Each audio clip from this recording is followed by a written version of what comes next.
What's up, y'all? Yes, I'm back doing a review of Love and Marriage Huntsville. So it's the last two episodes, episode 13 and episode 14.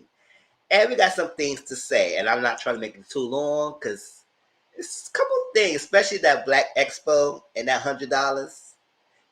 That is something that's sneaky, that's scammy, and that's messed up. Well, we're gonna talk about that.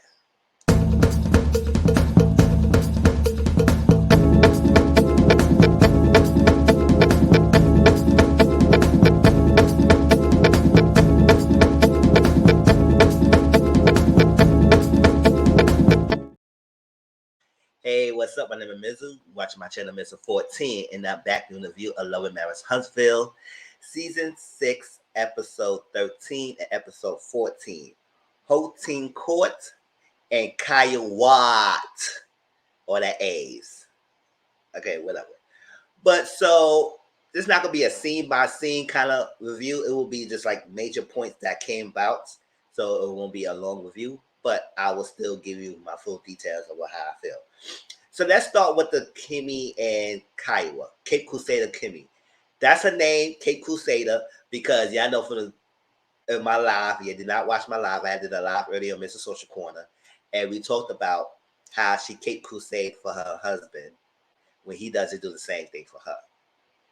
And it's very disappointing. Very disappointing. Because everybody was willing for her, but she willing for him. So until then, I'm done. I really can't. I'm just really done with this girl because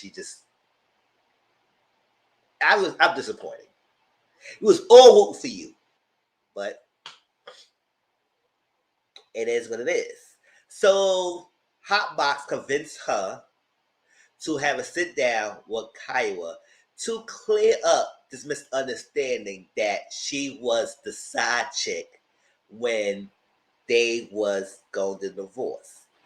Now, all we was told that before previous seasons that they were fully divorced before she said she started dating Hotbox, right?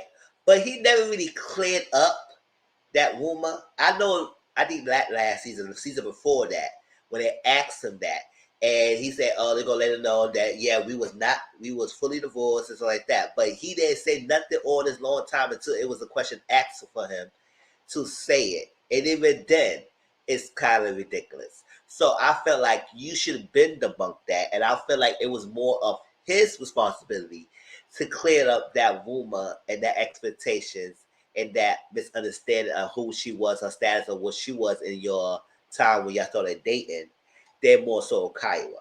Now, granted, yes, Kyla did put some words out there. She never said the word side chick, but she did mention to say that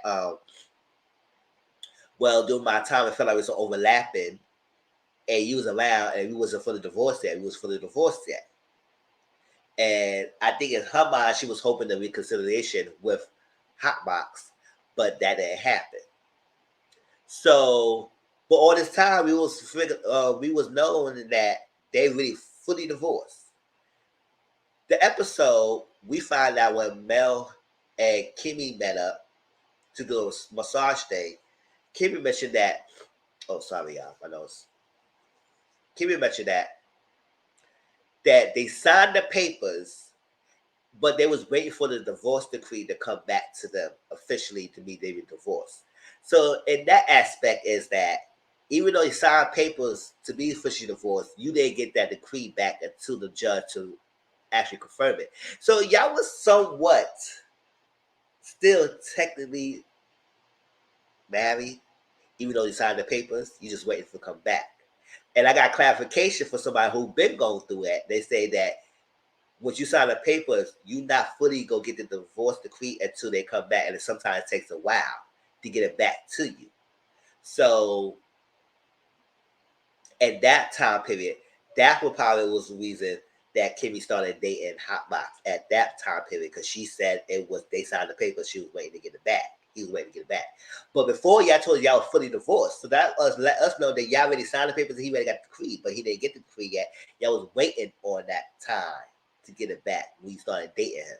So in some eyes, it could feel like, depends on the person, that she could have been one. or could not have been one. At the end of the day, you started dating him while he was waiting to get his divorce decree back. Now, it depends on the eyes of one.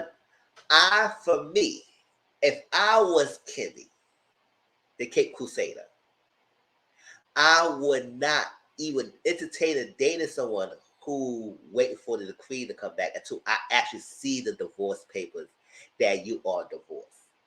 If I see that and I see the decree and it is legit, then I can say move forward. Because you never know. Somebody can lie to you, this, and it's a tricky situation. So I will check myself, avoid any confusion to know that you was actually really, really divorced. Meaning having the papers in your hand say you're divorced. Until then, I feel like it's tricky. Because you never know. So yes, and so what, she put it out there, even though she never said the word, it was an implication that it was some kind of intersecting of their marriage. However, she doesn't control how people ran with that story. But it could be how what she perceived as people took that. It meaning that she was.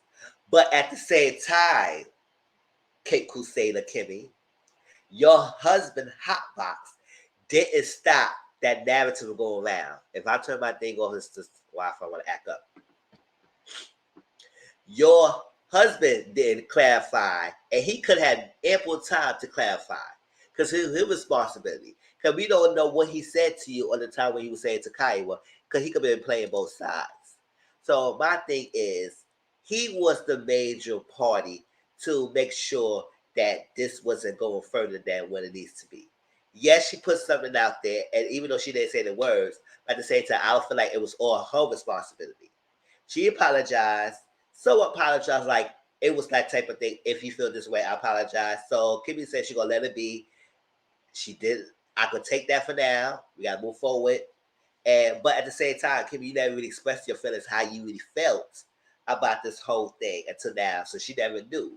So I know it's gonna be like a polarizing views on this. Some people might be on Kyu's side, some people understand Kimmy's side. Some people might say that it's Maurice. That's his name. Hotbox is Maurice, if y'all know who it is. Hotbox responsibility in the aspect. So they're gonna move forward. And but Kaya also said that she gotta figure out a way to come down more often because Master needs his mom. It's like that. So hopefully this is the last time and we got clarity and they came to the better understanding that I never knew I made you felt this way, and this is my word saying this is it grow and everything of the day. It is what it is. And at the end of the day, Kimmy, you have to understand she was married to this guy. And one shape or form, she may have thought it was some reconciliation or some aspect, and then you came to this picture. So in her mind, she may think that it was something. And you had to be in her side, think of her shoes. If you was Kaiwa, how you will feel. So at the end of the day, it is what it is. And hopefully this is the last time we ever had to cover this situation. Because at this point, I don't give a damn. You Cape Crusader so damn hard for your husband, I can't really trust you fully anyway. So, girl, it is what it is. It could be possibly you was one. But, hey, that's at the time everybody was wiggling for you because they didn't actually like you on the show. But now they see how you are just like your counterpart, Tisha, then we don't know what we're going to feel for you. So I don't give a damn anymore, whether you was one or not. Child, let's move on. So Tisha had this photo shoot for her daughters, Mila and Macy, and their product line, hair care line. But my thing is, what bottles were they was covering the freaking logo on? Because I said that would seem like your original bottles. And I said, if that was your bottles, what was the need for y'all covering it up with y'all labels? So I was like, hey, y'all trying to put a fast one because they did that so quickly that people may not record it. But I don't think a lot of us did not catch it because I saw some tweets online. People saying, "Oh, Tisha, you thought you was slick. You was covering bottles. Who bottles you were covering?" And I think it was Kara's beauty bottles. Was it Kara's beauty bottles? Yo, was it Kara's beauty bottles that she was using as a cover up? Hope it wasn't. But we saw it. But the girls who looked nice, they were so happy they did their photo shoot. So cousin Kiki came over. My thing is, y'all got Kiki as a main cast member, but we barely see any parts of her real life other than her scenes with other people.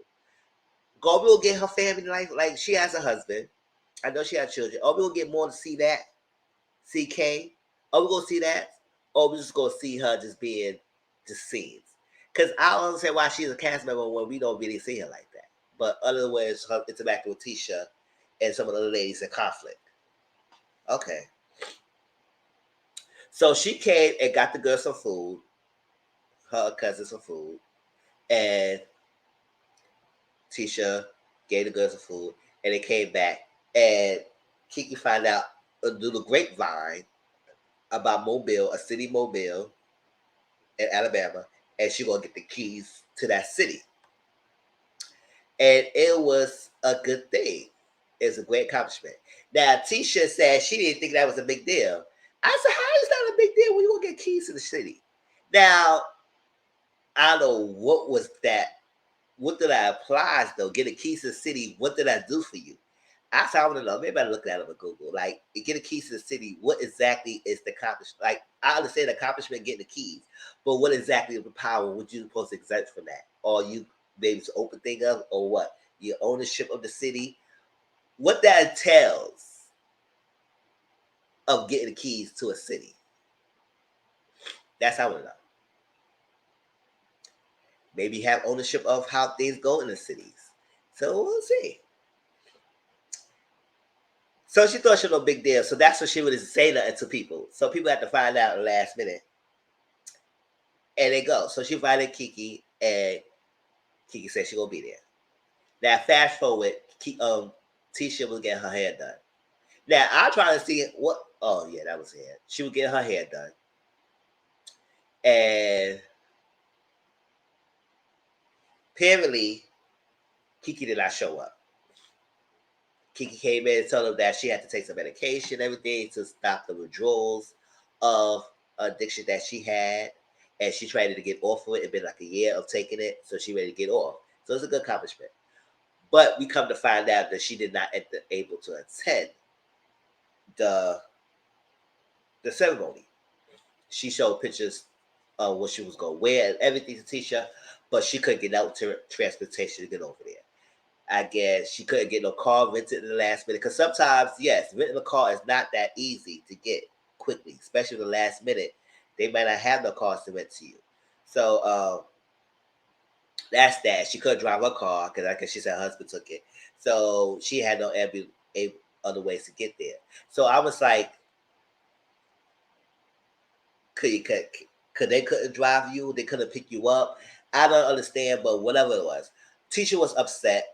And I understand why she upset because she was a big moment. She wanted her cousin there. But I said, y'all just made up. So I don't know how much you expected something. Especially you led to us as saying that, oh, she has a habit of doing it. She always disappointed every time you got big events. She doesn't come through. So if she likes this and she had the habit of doing that, why you had your expectations all up and see she was going to come? I wouldn't, because at the end of the day, I said if I know that's her MO, then I will keep my hopes up. I would say, oh, that's what she normally does. It is what it is. She can't make no events, so her life depends on it. It is what it is, and you don't have to accept that she's not there. That's what I say.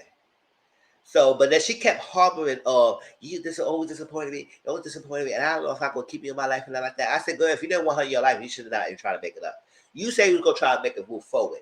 Y'all just came in good terms after years of y'all being at odds with each other. So don't make it seem like y'all all the best of friends all of a sudden and y'all all cool. Y'all making strides. So, but then again, most of your life y'all didn't meet to each other. Y'all was teenagers because your family put y'all against each other and y'all was separated for apart for a while. So I'm trying to see, like, in what ways do we know that she always does this to you? It's your words. Say this to us. So, but you did invite her to the Black Expo. If she doesn't come to that, then I see, okay, now I understand what she's saying. Because when Kiki was apologizing and apologizing for not showing up, and she wanted to be there, and she was very sincere, in my opinion, you kept harping on the fact, I don't know, can you only make excuses? Some excuses, some excuses. And I said, she apologized the second time, but you kept bringing it up. I said, you know what, girl, I'm not apologizing again. Either you accept it or not. If you don't, it is what it is. Don't invite me to any more stuff if you're going to feel that way. If you're going to feel that type of way. And that's how I feel. Because I was getting aggravated on Kiki's behalf. I said, girl, we get it. You're upset about it. But why are you upset? Because you know that's her MO. Just like you upset with a cheater cheating on you when you know he always been cheating on you. When you got with a cheater and you upset that you find out he cheated on you. I said, girl, he cheated on his last person for you, and you don't think he will cheat on you? That don't make any sense. But you get upset. Whatever. Move on. So, Kiki, you better show up at this Black Expo, especially if it's going to be in the city of Huntsville, I believe. If you don't show up, then that's on you, girl. I got nothing to say.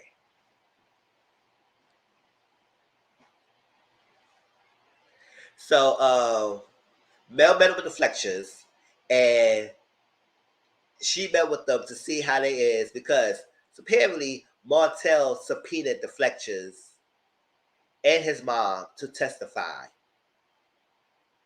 on his behalf. But they told the truth on the stand.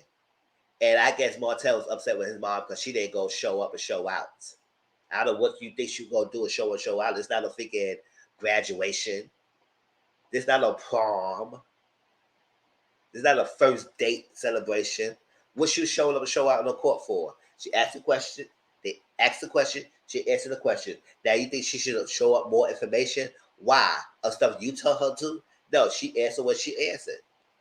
And like Miss Marlene said, poetic justice reject. Why are we having the courts in our business of family where you didn't need to have the courts? And I feel the same way. And the only reason why he got this court case, right, y'all, is because Mel was going to pull a protection order against him. To block the protection order, then he filed to have a full custody case. And since the full custody case supersedes a protection order, they was allowed to have that for the forefront. So it won't be the order against him. They was gonna go for court for the custody. And we all know about the custody agreement. They stayed the same, week on, week off. But Mel is thinking about appealing because she felt like the judge was biased on Martel's behalf, saying that, oh, the judge felt like the father does have the best interest at heart, the kids interest at heart. Let me say that right. She felt like the dad does have the children best interest at heart than the mom does. And that's how you think that. All because when Mel changed her number, she did not give the parent the new number. But Mel said in the state of Mobile, whatever, you cannot harass the other party for that new number, whatever, if you get it. But if he does, then that violates your rights. That violates the rules of that, whatever that thing they have against the phone number. And it shows, it documented, he admitted that he has been harassing Melanie and everything. So it rules in her favor. But she also felt like the judge was favoring more in some way, shape, or form of giving extensions, give her time to do this, give her time to do that, and all that stuff like that. And that was ridiculous. And then we kind of found out the judge gave Martel her number. And I said, what is this? Is the judge infatuated with Martel? That he got in the judge's ear? Because I don't understand what's up, why this judge is doing it so much when you gave him the chances that he wasn't showing up, wasn't giving the documentations. kept doing it. Like, what was the point of that? So what I appealed, I would say I let a thing be. I would not appeal, but I don't understand why Mel is trying to investigate and skip the bottom of that because she felt like the judge wasn't really biased, even though the rule had stayed the same. So sad that you think the father had the best interest of the kid's heart and not the mother. That's messed up, especially when the mother is taking care of the kids and doing what she had to do.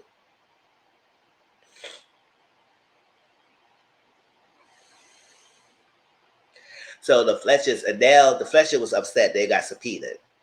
Because I said, how you going to subpoena them and not give them a heads up they're going to get subpoenaed? That's messed up. So they told the truth. And we come to find out the house that Martel is staying in is temporarily, is not full time, and he might have to move this house that he is in right now because it's going on sale. It's a contract. So you ain't even got no steady place to stay, but you want to file for full custody. And then what's all funny about this whole thing,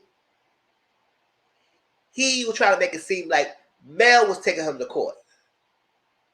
And I said, and you know what is interesting? Because he kept saying that in the freaking interview that he had with Queen Sheba, that Mel was taking the court, but Queen Sheba said, I didn't see that. It seemed like you filed these motions. You filed for full custody. You was doing this, not Mel. And I said, I don't know what's up with his mind.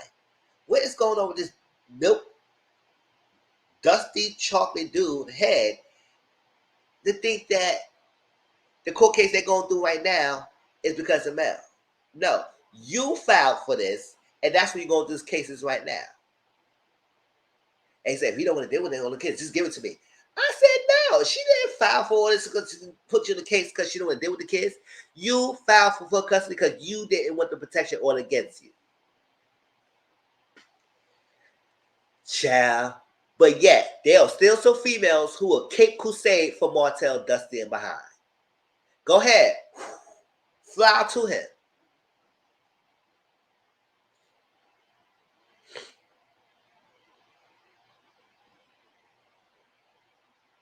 And then they mentioned how Mel wanted the 6 month off, 6 month on, 6 months off kind of thing. And I say, you know what? I didn't like that either. I would say that's too much. So I'd rather stick with the month, week on, week off, week on, week off. Our birthdays. She celebrates our birthday years.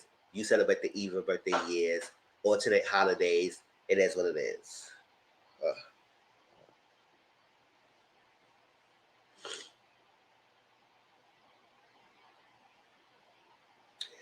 So Stormi and Mel met up, right? And this whole thing about Stormi and Mel, I don't give a damn what y'all say. I mean, not rocking with Melody. No, not Melody. Oh, that's wrong. I do rock with Melody.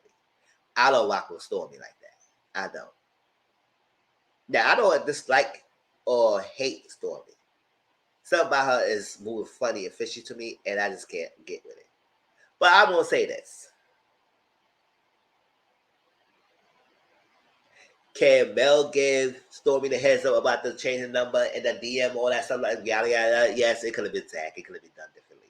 But my thing is, if she tells y'all every season that she detached herself between taping, that includes everyone, that you was not exempt, Stormi. You knew that she does. You didn't. I didn't think you was good enough for me. And why? If she said that she does this, like the whole new number of get my number do DMs. I do get that. I'll be tacky, get numbers in DMs. You want me in the head, get the number. If you wanted to give me your new number, you would give me the new number. Right? And not be had to ask you in the DMs. So I understand that. But according to Mel, y'all always communicate with DMs. So it wouldn't be any different anymore. Even people numbers that I still have, I still communicate with them DMs because it's easier, right? So my thing is, so they said they sit down and she said Mel tried to avoid hard conversation. I said no. And Mel said she tried to avoid hard conversation. She would have had that tea and she would not be sitting here with you. And I don't think Mel avoids the hard conversations. She just like to interact with y'all when there's so much stuff going on, especially with something triggering and what she already went through. She tried this is herself, and the what she went through is a friend mother, Miss Wanda, because she got too out of hand, and y'all know she's not on the season because people was upset Why y'all kept letting this chick be on this season disrespecting Mel like this, and then go further to disrespect her children? Come on now. And you know you said that. So they don't have her. And so we're going to get rid of her to have Miss Betty as a replacement to do the same thing. So no, she would not interact with you. And then your mom had an opinion about Mel way before the breakdown of the end of the friendship. I said, girl, don't try to make it seem that your mother had an opinion right at that time. No, it was before that. So I agree. Your mom was too much, and she said she told you how she went through it, and she not do that again. So Stormi said, "Oh, well, Melody needs to stop being passive aggressive, and be straightforward and not gaslight." I said, "Which did she gaslight and passive aggressively towards you?" She told you straight up that she just herself doing taping and filming. Yes, she did not give you her new number because she's going through a lot right now. And if you want her new number, you gotta DM her. Even though I feel like I was tagging in some way, shape, or form, I just understand that it wouldn't be no big deal if you did do that. That's not a big deal. That wasn't even that big deal to me. That's that. But she was straightforward, and she wasn't being passive aggressive, and she was not gaslighting. So for you take all that, I said, girl, you doing the most. And I don't think she was. If y'all think so, y'all let me know how y'all feel, and I'll read your comments and I'll respond accordingly. But other than that, I don't think Mel was doing that. Mel was really straightforward to you as it is. She told you how she moves, she told you how she deal with that. She tell you your face, all this stuff. Now you feel like she does all that. Why are you pressed or still trying to be her friend? It is what it is. The bottom line is, you know that in between tapings, she dissing herself. She don't want to deal with the mom situation. She told you your face. She don't have no issue with you personally. So I don't understand why you feel like she has an issue with you. She doesn't have an issue with you. She has an issue that your mom is in the middle of the friendship and all this like that and get involved. And she told you she don't deal with another mom situation because she already dealt with that with Tisha mom. So get over your face. Get over yourself. So Hotbox and went out of basketball play date with his son. And that was cool. The son whooped his behind the basketball. And then Hotbox went his own lecturing thing and going on. Long story short, he said he'll spend more time with his son. And he told his son not to be afraid to speak up and speak your mind. That's it. We not moving forward anymore because I don't really care for Hotbox like that anyway. So he said he's going to spend more time with his son on television. And we got to get his grades up.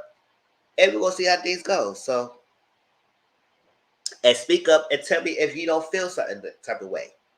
And you do have to do chores, you do have to clean, and stuff like that. I said, okay. Now, Courtney talked to his mom and to get his feelings. Because you remember the first episode when Stormi and Courtney talked and she wanted more children. And they got one kid right now. And Courtney was adamant that he don't want more children because at the first time with the first pregnancy she had with their son, she lost a lot of blood and she almost lost her life. So he was scared of that, which I understand. And she said, well, I don't have to carry, you get a surrogacy. But he was adamant against that.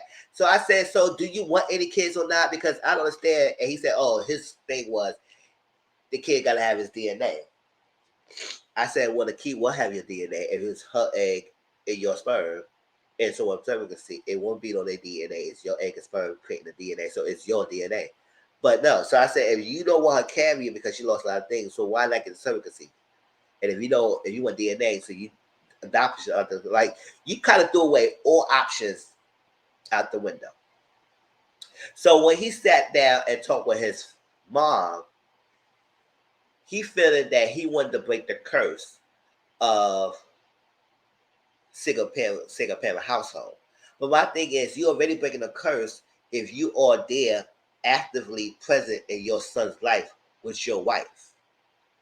So I'm not understanding how are you using that as an excuse of not having more children. And then it was come to find out that his mom was a single parent, because my mom was a single parent. So we got to all the single parents out there. Love y'all. And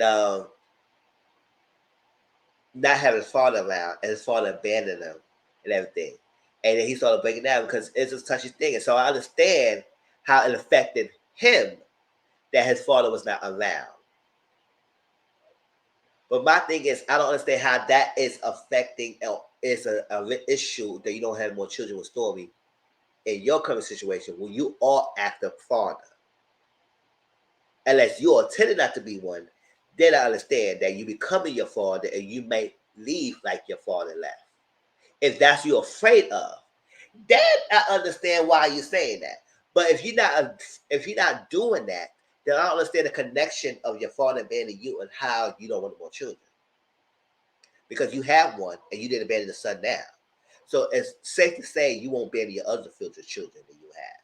So I didn't understand the connection. And y'all watch my review, y'all let me know, do you understand the connection or not? Because I get what he's saying. I just don't understand how it's not a direct reflection of him not having more children. Because it doesn't make a correlation if he actually really break the curse right now by being there for his son. Because his father wasn't there for him. He want to make everything is there for your children. So if you got more than one children, then you will be there for your children because you know how it is when your father wasn't there for you. So you're not going to do the same thing unless you are planning to do it. Then that's a different story. But that's that. Now, I said everything else. Let's get to this Black Expo. Black Business Expo. So Mel decides she's not doing this. She's not doing it at all. She said she just don't want to deal with the people and everything. There's so much going on. It's not safe to say time to jump in it when she got some things going on. And i.e. Martel and the group and everything. And Martel felt like, oh, she should have used that and she should have put that to the thing aside. Let that thing affect the business and friendship. I said, you got to be dead out of your ass mind to think that she would not. She would have to put that thing aside for the sake of you and this friendship when y'all said a lot of things. Not only you. Tisha called her dark soul not too long ago. And y'all just now becoming cool and trying to move past that. But we're not going to forget she said that. Definition of a wolf is sheep's clothing. That's what she said. No, she said a devil is sheep's clothing. She said that. A dark soul. On top of it, you take it on the court. Or a lot of other stuff. So you think she want to be around y'all? No. She might come and support. But she don't want to be in a booth or add the extra stuff and work an event to the sake of what concern you. No, that's not happening. So you must be out of your mind if you think that she was going to do all that and put that aside for the sake of it. You can do that because you need some exposure and money and some income in business. But she don't need to be there. And that kept pushing why they disappointed that Mel's not there. I said, I know why y'all want Mel to be there so fast, so much. But y'all not saying that. Y'all want her to be there so much because she pulled the audience. She will pull more business. She pull more light to the expo because y'all need it. But y'all don't say that. But let's move on. So because of Mel not doing it, Stormi and Courtney decided to do it in her place. And that was commendable. So they did a walkthrough, see how everything is like in a gymnasium. Right? So the day of the expo, Courtney is at the warehouse getting orders for retail, while Stormi is at the expo. So she agreed to do it. She sat in the corner. She said a whole big, like a presentation in the corner. I said, oh, that's right. You better do it. It is an expo. It's your business. You got one of the biggest companies there, I guess. So that's that. So she's to find out from the coordinator that they got 25 vendors that like kind of wanted to be in the expo in the last minute. So now they tight and trying to figure out how they're gonna put all these people in there. She said she didn't want to say no to people and everything because it's an exciting thing and now you want exposure. But my thing is that's why y'all should have planned this better and correctly and have like invoices and have itinerary, have things in place and send it to these people so they can see the thing, they can send it back to you. Especially if you're going to charge people, they will know all the full details. Sign the form back to you. Do this. This is how you really do business. And that explains the question. That's why y'all might get sued because y'all don't do business correctly. So my thing is that's that. So now they're trying to fit in what they're gonna do with these vendors. I said, why they confirm with you in the last minute when they should have had a dinner. Like, you should have had a cut down and said, listen, at this time, if y'all don't agree to come and do this, we can't allow you. We're going to put you on the wait list for next year, whatever. We're going to do another event. And that's that. But they're trying to accommodate. So they talked to figures. Tisha talked to Stormi because she said Stormi had like a freaking whole corner. Taking on the corner. I said, well, you didn't get her dimensions. How much space she could have? Where could she be if she just only allowed to be at a table? Y'all just doing things on a whim, and y'all wasn't not completely clear of how things should go. That's where you should know how many people are going to be there beforehand and not wait the day before and try to accommodate everyone at the last minute. So that's that. So here go figure Marcel to coming all hot. Why is balloons here? Why's it gonna get the balloons? Why we need the balloons? And then we got this projector screen. So like that. Why we got two projectors? We only got one screen. What's going on here? She said, calm down. Did you have coffee? Like what the hell is going on? Why are you coming in hot like that? Come on, so was jabbing out. And then he stopped there. So after he told the girl to find out about the screens, right? He said, oh, the store ain't paying $100 yet. I said, hold up, $100? I said, where the $100 came from? Because you didn't ask nobody. Or we find out we don't know nothing about no booth rent that's going to be paid. That the store paying $100 booth rent for. She said, no, why? He said, well, that's a cost of business. I said, cost of business? The same business that said that y'all wasn't going to pay no one to do the expo, right? It was greed of them to what money of a charity available event. But it's not greed of y'all to charge people $100 on the day of an event when you did not give them a heads up way before that was $100 for an event. Really? And we still get the answers of how we recuperate your money that you're spending. Because she said, why? Because Chocolate Bottle didn't pay for the booth. She said Chocolate Bottle paid for most of the stuff. She said, okay, well, but I'm not asking nobody for $100 because we never told. He said, I thought we did. He said, no, we did. We discussed that it's going to be a charity event. They're going to come and do the expo. And we never told them it's going to be $100 booth rent. We're going to have sponsorships, but the sponsorships was a demand. And there was no demand of them paying. He said, oh, well, I thought we did no sort of ass like that show. We should have, I go to ask her. She said, Tisha said, I'm not asking her damn there. You going to do it. And I said, Tisha, no, don't tell him he got to do it. Tell him that we not asking no one to pay no $100 booth rent on the day of. That is tacky. That is tired. That's delayed. And that's the rule.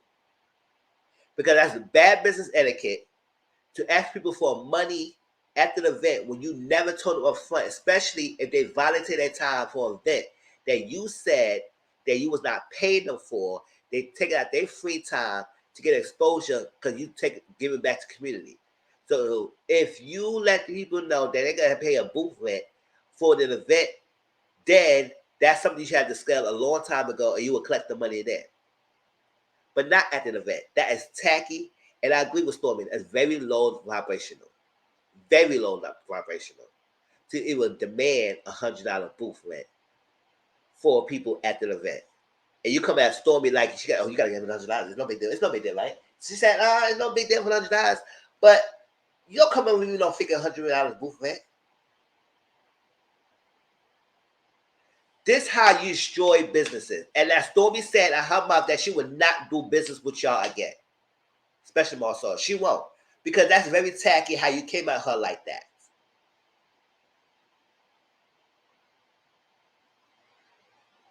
None of y'all agreed on that. And I want to know how everybody else feel when they come in there and try to do a speaking event, and then you got to ask them, well, where's your $100 for booth rent? Where's your $100? Where's your $100? Child. Bad business. Bad. And that's why I could feel like you're allegedly getting sued. And I don't know why, but I could tell that y'all have some bad businesses. And Tisha, you had enough smarts to know that was not good but you still let your husband ask Stormi about it. No, you should have stopped there and cut him off his tracks. Now, next week, we still see her there. So I believe that she ended up not paying $100 and said, listen, we can't do this. And she said, no, we can't do this. I'm sorry, we didn't tell you this, and we shouldn't do it. And I feel like that's what happened. But we'll see next week. But y'all, that was my review of Love and Marriage Huntsville.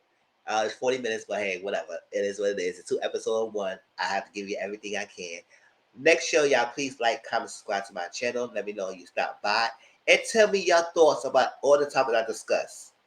About Kimmy and Kyla sitting down, about Hotbox and his son, about Stormi and Mel, about the court case, about the Bad Business Expo. Yes, the Bad Business Expo. Not Black Business Expo, the Bad Business Expo. Right? And let me know how y'all feel. Talk to you later. Peace out.